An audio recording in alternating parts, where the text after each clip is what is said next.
tekankan kembali karena saya sebagai wakil dari warga Jakarta dan ini merupakan masukan juga dari warga Jakarta yang sangat banyak masuk ke saya merasa ini memang sudah harus saya laporkan. Makanya tidak heran jika kejadian seperti ini sering terjadi sejak di era kepemimpinan Gubernur seiman Anies Baswedan.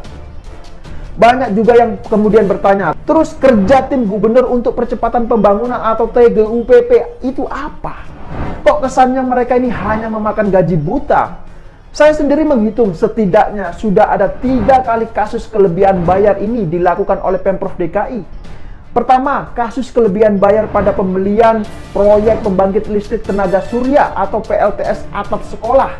Nilai kelebihan bayarnya ini mencapai 1,12 miliar rupiah untuk total 4 proyek PLTS atap sekolah pada 2019 di seluruh DKI Jakarta.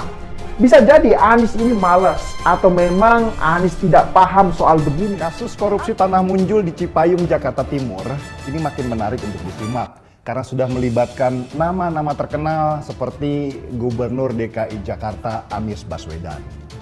KPK baru-baru ini juga merilis pernyataan resmi akan memanggil Anies Baswedan selaku Gubernur DKI untuk mempertanggungjawabkan kasus korupsi tanah itu. Pemanggilan KPK ini bisa jadi sebuah prestasi baru karena selama ini Anies dianggap sebagai the untouchable dari banyak kasus yang mengarah ke dia.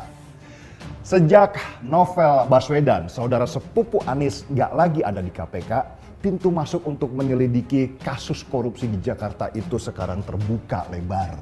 Nggak ada lagi penghalang buat KPK untuk mulai menyelidiki banyak kasus yang ada di Jakarta.